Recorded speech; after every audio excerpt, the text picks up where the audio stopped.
የዲጂታል ብሔራዊ መታወቂያ ቁጥር ምን ያህል እንደደረሰ በተያዘው የበጀት ዓመት ደግሞ የምገባ ማዕከላት ምን ለማድረስ እንደታሰበ መረጃ የሚሰጥ የሀገር ውስጥ ዜናዎችን ይዘናል። ከባህር ማዶ የቅርብ ጊዜ ምርጫን ካደረገችው ታንዛኒያ በመነሳት ወደ ዓለም አቀፍ ጉዳያችን ስናመራ ደግሞ ወደ አሜሪካ የሶሪያውን መሪ ልትቀበል መሆኗን የተመለከተ መረጃ ይዘናል።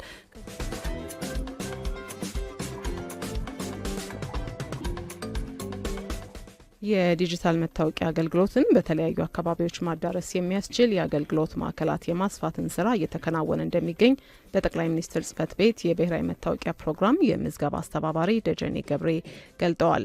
በጠቅላይ ሚኒስትር ጽህፈት ቤት የብሔራዊ መታወቂያ ፕሮግራም የምዝገባ አስተባባሪ ደጀኔ ገብሬ ለኢዜአ እንደገለጹት ከሆነ ለሁሉም ነዋሪዎች መታወቂያን በቀላሉ ተደራሽ ለማድረግ ሰፋፊ ተግባራት እየተከናወኑ ነው። የምዝገባ አገልግሎቱን በተለያዩ የሀገሪቱ አካባቢዎች ለማዳረስም ከአጋር ተቋማት ጋር በመተባበር የአገልግሎት ማዕከላትን በማስፋት ምዝገባ እየተካሄደ ነው።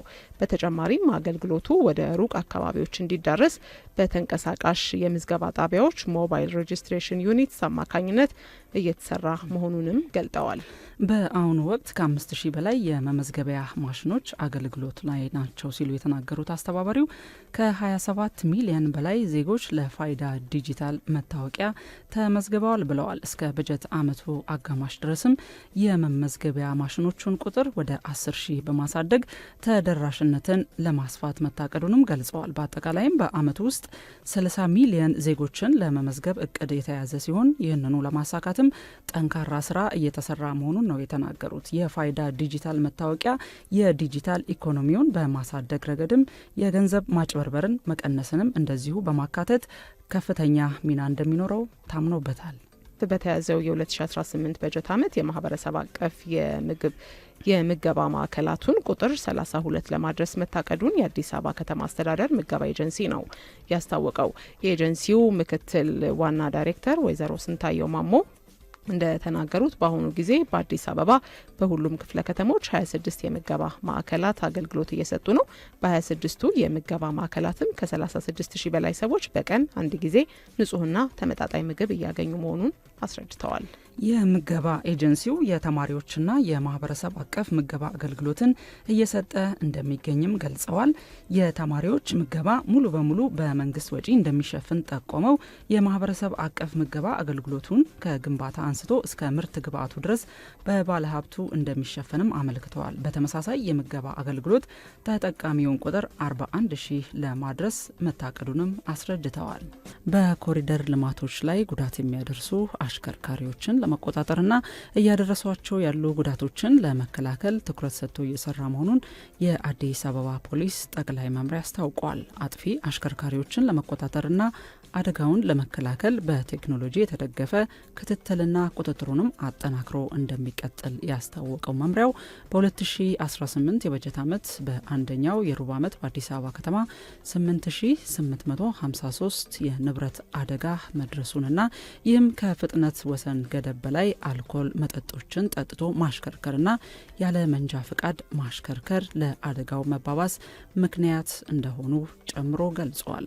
በሩብ ዓመቱ በከተማዋ 172 አሽከርካሪዎች ከመጠን በላይ አልኮል ጠጥተው ሲያሽከረክሩ የተገኙ ሲሆን 14695 ያህሉ ደግሞ ከፍጥነት ወሰን በላይ ማሽከርከርና 1171 ያህሉ ደግሞ የመንጃ ፍቃድ ሳይኖራቸው ሲያሽከረክሩ ተገኝተው ተገቢው እርምጃ እንደተወሰደባቸው የአዲስ አበባ ፖሊስ ጠቅላይ መምሪያ መረጃ አመላክቷል።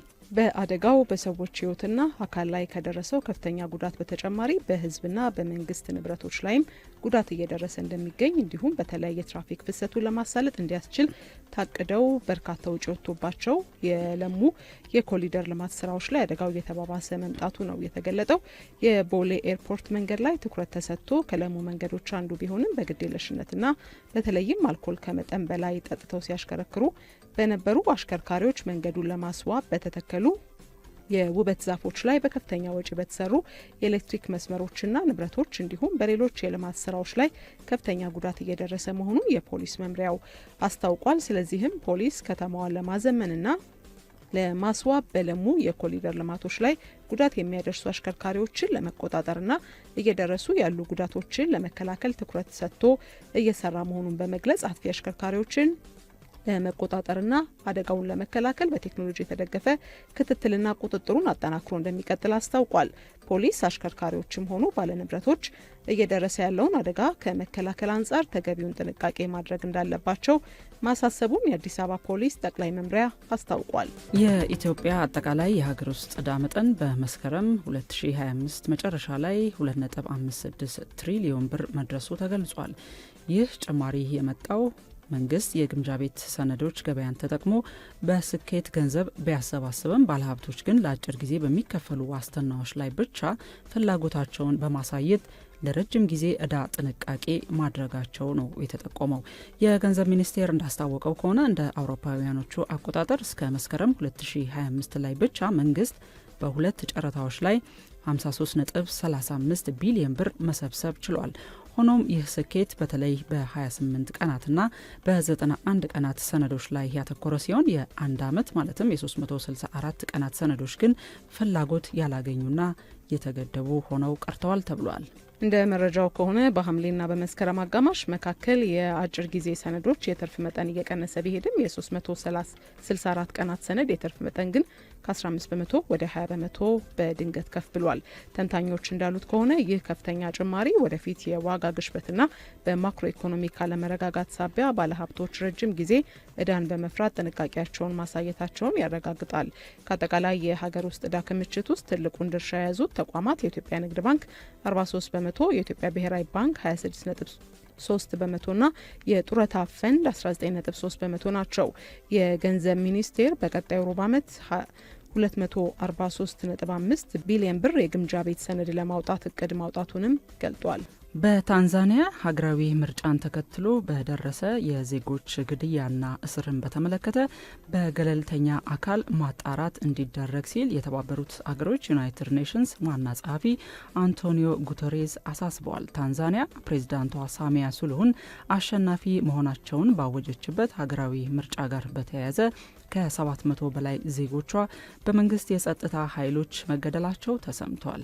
የምርጫውን ፍትሐዊነት የጠየቁና ውጤቱንም የተቃወሙ ዜጎች በእስርና ግድያ የተጋለጡ መሆናቸውን በመጥቀስም የሀገሪቱን መንግስት ተጠያቂ ያደረጉ የሰብአዊ መብቶችና አቀንቃኞች የፕሬዝዳንቷ የምርጫ አሸናፊነት ተአማኒነት የጎደለ ነው ሲሉ ተደምጠዋል። በታንዛኒያ ምርጫውን ተከትሎ ለደረሰው ቀውስ ማዘናቸውን የገለጹት ጉተሬዝ የደረሰውን ጉዳት በጥልቀት የሚያጣራ ገለልተኛ አካል እንዲኖርም ጠይቀዋል። ዘገባው የአልጀዚራ ነው። የአሜሪካው ፕሬዝዳንት ዶናልድ ትራምፕ የሶሪያ ጊዜያዊ መሪን አህመድ አልሻራን በቤተ መንግስታቸው ለማነጋገር ቀጠሮ መያዛቸው ተሰምቷል። ይህም የሶሪያው ፕሬዝዳንት ከ80 ዓመት በኋላ ወደ ዋሽንግተን የመጡ የመጀመሪያው የሀገሪቱ መሪ ያደርጋቸዋል ነው የተባለው። የሶሪያ የውጭ ጉዳይ ሚኒስቴር ትላንት በባህሪን ያደረጉትን ንግግር ጠቅሶ አልጀዚራ እንደዘገበው ከሆነ በዋሽንግተንና ደማስቆ መካከል አዲስ የግንኙነት ምዕራፍ የሚከፍት ነው ተብሏል። የአህመድ አልሻራ የዋይት ሀውስ ጉብኝት በቅርቡ በሳውዲ አረቢያ ከፕሬዝዳንት ዶናልድ ትራምፕ ጋር የተወያዩት አልሻራ በዚህ ወር ወደ አሜሪካ ተጉዘው በወሳኝ ጉዳዮች ላይ ይመክራሉም ተብሏል። ውይይታቸውም በሶሪያ ላይ የተጣለው ማዕቀብ እንዲነሳና ከአሜሪካን ጋር አዲስ የግንኙነት ምዕራፍ እንዲከፈት የሚያስችል እንደሚሆንም ይጠበቃል። በሶሪያ የአሜሪካ ልዑክ ቶም ባራክ በመጥቀስ አልጀዚራ እንደዘገበው ከሆነ ፕሬዚዳንት አህመድ አልሻራ በዋሽንግተን ጉዟቸው አይኤስ ላይ በዘመተውና በአሜሪካን የሚመራውን ዓለም አቀፉን ጥምረት ለመቀላቀል ስምምነት ይፈጽማሉ። በኬንያ በደረሰ የመሬት መንሸራተት አደጋ የሟቾች ቁጥር 26 መድረሱ ተዘግቧል። በኬንያ ከባድ ዝናብን ተከትሎ በደረሰው የመሬት መንሸራተት የሟቾችን ቁጥር ከፍ እያደረገው እንደሚገኝ የተነገረው፣ በአደጋውም ከባድ ጉዳት ያስተናገዱ ሰዎች በአቅራቢያቸው ወደሚገኘው ኤልዶret ሆስፒታል መወሰዳቸው ነው የተነገረው።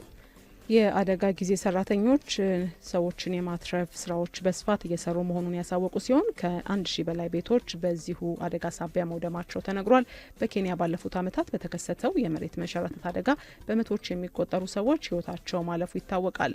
ባለሙያዎች የአደጋውን መደጋገም ከአየር ንብረት ለውጥ ጋር ያስተሳሰሩት ሲሆን ለቀጣይነቱም ያላቸውን ስጋት አስቀምጠዋል። ዘገባው የአፍሪካ ኒውስ ነው። በኬንያ በደረሰ የመሬት መንሸራተት አደጋ የሟቾች ቁጥር 26 መድረሱ ተዘግቧል። በኬንያ ከባድ ዝናብን ተከትሎ በደረሰው የመሬት መንሸራተት የሟቾችን ቁጥር ከፍ እያደረገው እንደሚገኝ የተነገረው፣ በአደጋውም ከባድ ጉዳት ያስተናገዱ ሰዎች በአቅራቢያቸው ወደሚገኘው ኤልዶret ሆስፒታል መወሰዳቸው ነው የተነገረው። የአደጋ ጊዜ ሰራተኞች ሰዎችን የማትረፍ ስራዎች በስፋት እየሰሩ መሆኑን ያሳወቁ ሲሆን ከ1000 በላይ ቤቶች በዚሁ አደጋ ሳቢያ መውደማቸው ተነግሯል። በኬንያ ባለፉት ዓመታት በተከሰተው የመሬት መንሸራተት አደጋ በመቶዎች የሚቆጠሩ ሰዎች ሕይወታቸው ማለፉ ይታወቃል። ባለሙያዎች የአደጋውን መደጋገም ከአየር ንብረት ለውጥ ጋር ያስተሳሰሩት ሲሆን ለቀጣይነቱም ያላቸውን ስጋት አስቀምጠዋል። ዘገባው የአፍሪካ ኒውስ ነው። ተመልሰን ተገናኝተናል። የተወደዳችሁ አድማጮቻችን፣ የዚህ ሰዓት አጋሮቻችን ሆኖ አብረውን እየሰሩ የሚገኙ ተቋማት አሉ። እጅግ አድርገን እናመሰግናለን።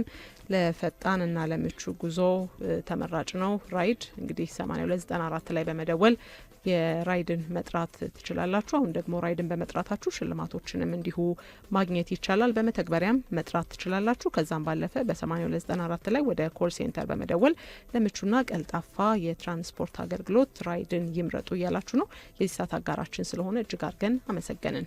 እናት ባንክ ሌላኛው ስፖንሰራችን ነው። ይህን ሰዓት በክብር ስፖንሰር አድርጎ ዝግጅቶቻችን ወደ እናንተ እንዲደርሱ እያደረገ ስለሆነ ከልብ እናመሰግናለን።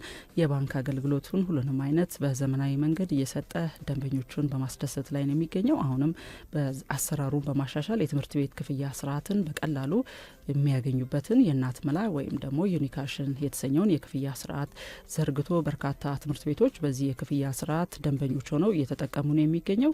እናት መላ ወይም ዩኒካሽ የተሰኘው የእናት ባንክ የክፍያ ስርዓት የትምህርት ቤት ክፍያን በቀላሉ ለመፈጸም ያስችላል። የትምህርት ቤት መረጃንም ለማስተዳደር ያስችላል። የጉዞን እንደዚሁም የመጽሐፍት ግዢንም ለመክፈል በቀላሉ የሚያስችል ነው። እናት ባንክ የን ሰዓት አጋሩ ነው እየሰራ ስለሆነ ከልብ እናመሰግናለን። ኢትዮጵያን ከዓለም አቀፍ ኢኮኖሚ ጋር ማስተሳሰር ዓላማው የሆነው ቻፓ ሌላኛው አጋራችን ነው። እንግዲህ የንግድ ባለቤት ከሆኑ ግብይቶን ለማፍጠን ከፈለጉ በchapa.co በመግባት መመዝገብ ይችላሉ። ለበለጠ መረጃም 8911 ላይ የፈጠነ መደወልም ይችላሉ። chapa.com እንግዲህ ተመራጭ ነው እያለ ነው። ያለምንም አፕሊኬሽን ወይም መተግበሪያ ፈጣንና ቀላል የሆነ የግብይት መንገድ ዘርግቷል። ቻፓ አጋራችን ስለሆነ እጅግ አድርገን እናመሰግናለን።